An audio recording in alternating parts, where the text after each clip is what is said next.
حضرات ابھی ابھی میں نے جس آیت کریمہ کی تلاوت کرنے کا شرف حاصل کیا ہے، اسی آیت کے تعلق سے کچھ گفتگو کرنے کی کوشش کروں گا۔ رب کی بارگاہ میں دعا کرتا ہوں مولا ہمیں حق بولنے، ان حضرات کو حق سن کر اس پر عمل کرنے کی توفیق عطا فرمائے۔ حضرات آج میری تقریر کا عنوان ہے عظمت خواجہ غریب نواز رضی اللہ تعالی عنہ۔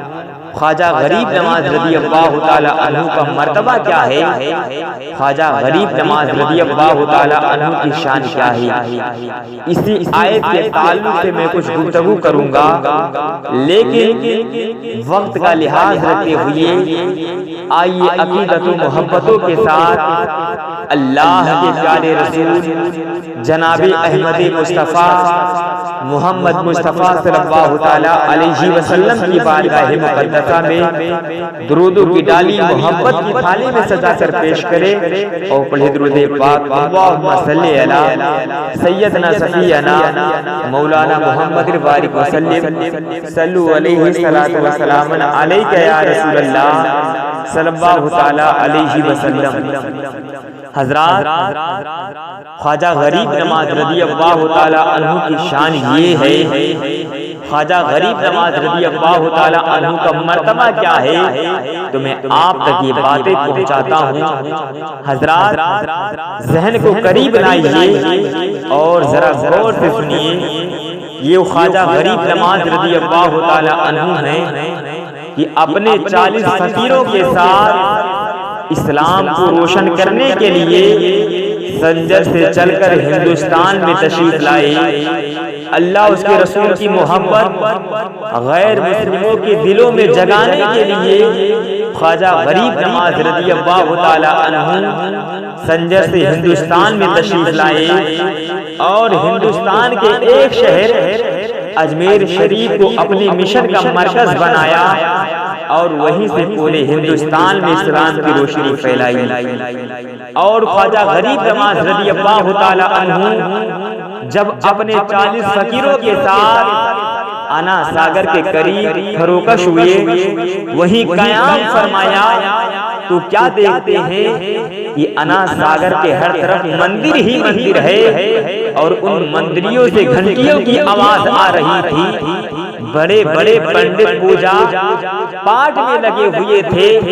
خواجہ غریب نواز رضی اللہ تعالی عنہ نے جب یہ ساری چیزیں دیکھی، یہاں تک کہ ہندوستان میں اللہ اس کے رسول کا نام لینے والا کوئی نہ تھا، ہر جگہ کفر ہی کفر تھا، شرک ہی شرک تھا، ہر طرف مندر ہی مندر تھی۔ جب خواجہ غریب نواز ہندوستان میں تشریف لائے اور ہندوستان کے ایک شہر اجمیر کی دھرتی پر اپنا قیام فرمایا اور وہیں سے اسلام کی روشنی پھیلائی، سب سے پہلے اجمیر ہی کی دھرتی پہ راجہ پرتھوی راج کو کلمہ پڑھنے کی دعوت دی تو راجہ پرتھوی راج نے آپ کا کلمہ پڑھنے کے بجائے، آپ کو اپنا ماننے کے بجائے آپ کا جانی دشمن ہو گیا، آپ کو طرح طرح کی ایذائیں دینا شروع کر دیا، یعنی آپ کو تکلیف دینا شروع کر دیا، یہاں تک کہ ایک وقت وہ بھی آیا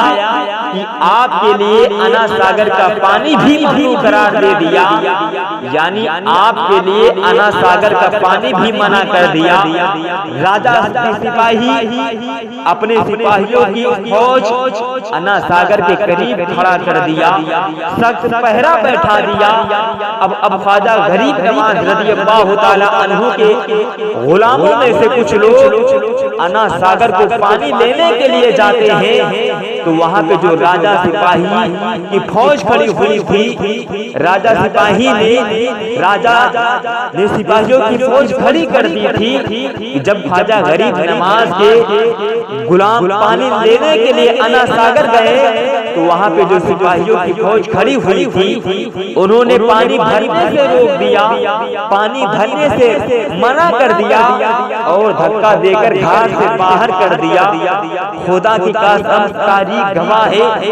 اب یہاں سے آپ اندازہ لگا سکتے ہیں کہ خواجہ غریب نواز رضی اللہ تعالی عنہ کا مرتبہ کیا ہے، خواجہ غریب نواز رضی اللہ تعالی عنہ کی شان کیا ہے۔ اب جیسے ہی مرید خواجہ غریب نواز کی بارگاہ میں واپس ہوتے ہیں، ہونے کے بعد بڑے ادب سے عرض کرتے ہیں، حضور ہم لوگ انا ساگر کو پانی لینے کے لیے گئے تھے، لیکن راجہ کی سپاہی جو تھی انہوں نے پانی بھرنے سے روک دیا ہے اور دھکا دے کر مجھے گھاٹ سے باہر کر دیا ہے اور کہا ہے یہاں سے چلے جاؤ جہاں تم سے پہلے مسلمان آئے تھے اسلام کو پھیلانے کے لیے، لیکن وہ سارے کے سارے لوگ ہار کر چلے گئے۔ جاؤ اپنے بادشاہ سے کہہ دو یہاں سے واپس کر دیا جائے ورنہ یہاں بھوکا مر جائے گا۔ خدا کی قسم جیسے ہی مریدوں نے سارا واقعہ خواجہ غریب نواز رضی اللہ تعالی عنہ کی بارگاہ میں عرض کیا، خواجہ غریب نواز رضی اللہ تعالی عنہ جلال میں آئے اور اپنے مریدوں سے فرماتے ہیں، سنو تمہیں لڑنے اور جھگڑنے کی کوئی ضرورت نہیں ہے، پریشان ہونے کی کوئی ضرورت نہیں ہے۔ اللہ رب العزت نے مجھے اتنی طاقت عطا فرمایا ہے کہ جسے میں چاہوں اسے میں اپنے پاس بلا لوں۔ برادران ملت اسلامیہ، اس کے بعد خواجہ غریب نواز رضی اللہ تعالی عنہ نے اپنے مرید کو اپنا کاسا دیا، دینے کے بعد فرماتے ہیں ایک میرا کاسا لے لو اور جاؤ انا ساگر کے قریب جا کر کہہ دینا معین الدین چشتی تمہیں اپنی بارگاہ میں بلا رہا ہے۔ خدا کی قسم تاریخ گواہ ہے، ان علماء کرام سے تقریریں سنو تو تمہیں پتہ چلے گا کہ جیسے ہی خواجہ غریب نواز نے اپنا کاسا بھیجا، مرید وہاں پہ پہنچے، انا ساگر کے قریب پہنچے، جیسے ہی مرید نے خواجہ غریب نواز کا نام لیا اور کہا چل تجھے میرے حضور معین الدین چشتی یاد کر رہے ہیں۔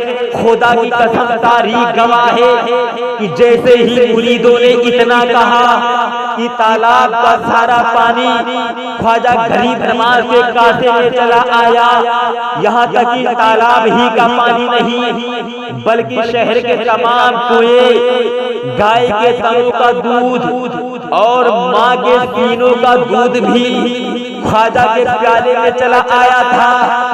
لوگ پریشان ہو گئے، مخلوق خدا پانی کے ایک ایک بوند کو تافنے لگے، لوگ مجبوراً ہو کر اپنی غلطی کی معافی طلب کرنے کے لیے خواجہ غریب نواز رضی اللہ تعالی عنہ کی بارگاہ میں حاضری دیتے ہیں۔ حاضری دینے کے بعد عرض کرتے ہیں، حضور مجھے معاف کر دیجئے، مجھ سے غلطی ہو گئی۔ برادران ملت اسلامیہ، اس کے بعد خواجہ غریب نواز رضی اللہ تعالی عنہ کو رحم آ گیا۔ اس کے بعد پھر وہی لوٹا اپنے مرید کو دیتے ہیں، دینے کے بعد فرماتے ہیں اس لوٹے کا پانی جاؤ انا ساگر میں ڈھال دو۔ خدا کی قسم کی تاریخ گواہ ہے، سن کر ایمان تازہ ہو جائے گا۔ جیسے ہی مرید نے لوٹے کا پانی انا ساگر میں ڈالا کہ پہلے کی طرح پانی سے تالاب بھر گیا۔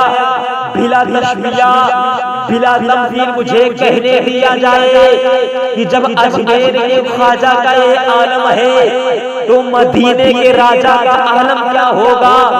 ارے غلام مصطفیٰ کی یہ طاقت ہے تو مصطفیٰ جان رحمت کی طاقت و قوت کا عالم کیا ہوگا؟ جب ان کے گدا بھر دیتے ہیں شاہان زمانہ کی جھولی، ارے محتاج کا یہ عالم ہے تو مقدار کا عالم کیا ہوگا؟ یہ خواجہ غریب نواز رضی اللہ تعالی عنہ کی کرامت ہے، یہ خواجہ غریب نواز رضی اللہ تعالی عنہ کا مرتبہ ہے۔ برادران ملت اسلامیہ، جس روز یہ کرامت ظاہر ہوئی اسی روز تقریباً 22,000 لوگ کلمہ پاک پڑھ کر مسلمان ہو گئے۔ تبلیغ اس کا نام ہے۔ آپ نے کبھی نہیں دیکھا ہوگا یہ دیو کے بند گھنٹا بجانے والے کے پاس گئے ہو، چٹا دھاریوں کے پاس گئے ہو، کھڑے ہو کر پیشاب کرنے والے کو سمجھائے ہو، پھر بھی چیخ چیخ کر اعلان کرتے رہتے ہیں اسلام تو ہم ہی لوگ پھیلا رہے ہیں۔ تو مجھے کہنے دیا جائے اسلام وہابیوں سے نہیں پھیلا ہے، اسلام بٹ ملاؤں سے نہیں پھیلا ہے، بلکہ اسلام اللہ والوں سے پھیلا ہے۔ اگر ہندوستان میں خواجہ غریب نواز نہ آتے تو ہندوستان میں کوئی اللہ اس کے رسول کا نام لینے والا کوئی نہ تھا۔ آج ہندوستان میں جو ٹوپیاں نظر آ رہی ہیں یہ غریب نواز کا صدقہ ہے، یہ غریب نواز کا صدقہ ہے۔ جو آج مسجدوں کی مینار نظر آ رہے ہیں یہ غریب نواز کا صدقہ ہے۔ یہیں تک محدود نہیں، تاریخ پڑھو تو تمہیں پتہ چلے گا کہ خواجہ غریب نواز کے کرامت اور تصرفات سے 90 لاکھ غیر مسلمان ہوئے۔ خواجہ غریب نواز کے ہاتھ پر نبی کا کلمہ پاک پڑھ کر مسلمان ہوئے۔ اچھے اچھے پنڈت خواجہ غریب نواز کے قدموں میں گرے، گرنے کے بعد اب کلمہ پاک پڑھ کر مسلمان ہو گئے۔ برادران ملت اسلامیہ یہ خواجہ غریب نواز کی شان ہے۔ ابھی انٹری ہندوستان میں ہوئی ہے۔ خواجہ غریب نواز رضی اللہ تعالی عنہ اپنے 40 فقیروں کے ساتھ انا ساگر کو اپنے 40 فقیروں کے ساتھ اسلام کو پھیلانے کے لیے جا رہے تھے۔ برادران ملت اسلامیہ اتنے میں جب آگے بڑھے تو کچھ لوگ مندر تھی جو وہاں پہ دائر کا جھوپڑا ہے وہاں پہ پہلے مندر تھی۔ اب خواجہ غریب نواز اسلام کو پھیلانے کے لیے جا رہے ہیں۔ اب پہلے بھی مسلمانوں کا مذاق اڑایا جا رہا تھا، آج بھی مسلمانوں کا مذاق اڑایا جا رہا ہے۔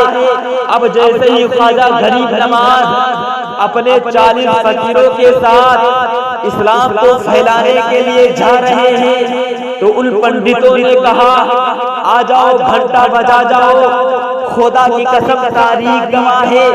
جیسے ہی پنڈتوں نے اتنا کہا آ جاؤ گھنٹا بجا جاؤ، خواجہ غریب نواز مسکراتے ہیں، مسکرانے کے بعد فرماتے ہیں کیا میں سچ میں آؤں گھنٹا بجا دوں؟ ان لوگوں نے کہا آؤ بجا دو، خدا کی قسم تاریخ گواہ ہے۔ خواجہ غریب نواز فرماتے ہیں اگر میں نے گھنٹا بجا دیا تو تم لوگوں کے دلوں میں اللہ اس کے رسول کی محبت پیدا ہو جائے گی، اللہ اس کے رسول پر ایمان لے آؤ گے۔ اللہ اللہ ان لوگوں نے کہا آ جاؤ، خدا کی قسم جیسے ہی خواجہ غریب نواز رضی اللہ تعالی عنہ مندر میں پہنچنے کے بعد فرماتے ہیں میں بجا دوں۔ ان لوگوں نے کہا بجا دو، اللہ اللہ۔ اب جیسے ہی خواجہ غریب نواز نے گھنٹا کو جب دھکا ادھر سے مارا، جب گھنٹا ادھر سے گیا تو بولا لا الہ الا اللہ، جب ادھر سے آیا تو گھنٹا بولا محمد رسول اللہ۔ سارے کے سارے پنڈت قدموں میں گرے، کہنے لگے حضور میں بھی مسلمان ہونا چاہتا ہوں کہ جب آپ کے ہاتھ کا یہ عالم ہے، کہ جب آپ کے ہاتھ کا یہ عالم ہے، جب آپ کے ہاتھ میں اتنی طاقت ہے تو جس خدا نے تم کو پیدا کیا ہے اس خدا کی شان و شوکت کا عالم کیا ہوگا، اس خدا کا مرتبہ کیا ہوگا، جس نبی کا کلمہ پڑھتے ہو اس نبی کا شان کیا ہوگا۔ برادران ملت اسلامیہ ان لوگوں کے قدموں میں، ان لوگوں کے دل میں یہ بات گونج رہی تھی کہ جب اجمیر کے خواجہ کا یہ عالم ہے تو مدینے کے راجہ کا عالم کیا ہوگا، غلام مصطفیٰ کی یہ طاقت ہے تو مصطفیٰ جان رحمت کی طاقت و قوت کا عالم کیا ہوگا۔ وہ سارے کے سارے پنڈت قدموں میں گرے، گرنے کے بعد سارے کے سارے پنڈت کلمہ پاک پڑھ کر مسلمان ہو گئے۔ یہ اسلام کی تبلیغ کا بول بالا ہے، اسلام بہت ہی مبارک ہے، لیکن آج دنیا کے ناہنجار، آج دنیا کے وہابڑے کہتے ہیں ولی مر کر مٹی میں مل گیا، ولی کے اندر کچھ دینے کی طاقت نہیں ہے۔ تو میں ان سے کہتا ہوں غدارو، ان کی بارگاہ میں تڑپ کر تو دیکھو، ان کی بارگاہ میں گڑ گڑا کر تو دیکھو، وہاں سے بادشاہیت بھی ملتی ہے اور جنت بھی ملتی ہے۔ حضرات شاید وہ کہتا ہے مجھے جب بلاتے ہو اجمیر والے تو قسمت بھی چمکا دو اجمیر والے، کچھ ایسی عطا ہو عطائے محمد، مدینہ بھی دکھا دو اجمیر والے، بنے سنتوں کا پابند میں خواجہ، کرم کی نظر کر دو اجمیر والے۔ وما علینا الا البلاغ۔ السلام علیکم۔